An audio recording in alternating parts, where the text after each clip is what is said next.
ஆமாங்க சார். இப்போ மாரி செல்வராஜ் சார் வந்து அந்த படத்து மூலியமா தான் இன்ட்ரோ ஆகுறாரு. பட் வேற லெவல்ல போயிட்டாரு. அவரோட தொடர்ந்து படங்கள்ல இந்த இந்த இவர் நல்லா பண்ணாரு. இவர் மத்த படத்துல யூஸ் பண்ணிக்கலாம் அப்படின்னு அவரு யோசிக்கல. ஏன் அவரோட படங்கள நீங்க பண்ணல? தெரியல. அவ்வளவுதான் சொல்ல முடியும். அவர்கிட்ட நல்ல பழக்கத்துல தான் இன்னி வரைக்கும் இருக்கு.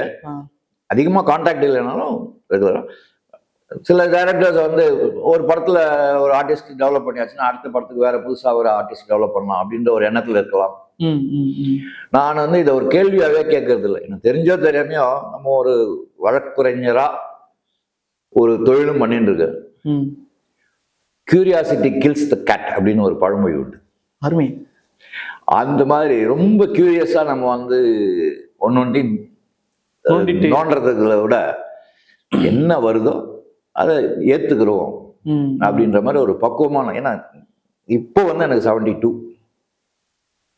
என்ன சொல்றீங்க? 72 ஏஜ் சொல்றீங்க? அதான் ஒன்லி 72. ஓகே. ஆனா இந்த வயசுல நம்ம வந்து உட்கார்ந்துக்கிட்டு சார் எனக்கு ஒரு வாய்ப்பு கொடுக்குறீங்களா அப்படின்னு கேட்கறது வந்து எனக்கு கௌரவ குறைச்சலா இருக்கு. புரியுது. பப்ளிசிட்டின்னு ஒன்று வந்தாச்சு. தொழில் அப்படின்ற ஒரு ஆங்கிள் டீச்சிங்கும் இருக்கு, லா டீச்சிங்கும் இருக்கு, லீகல் ப்ரொஃபஷனும் இருக்கு. ஓகே.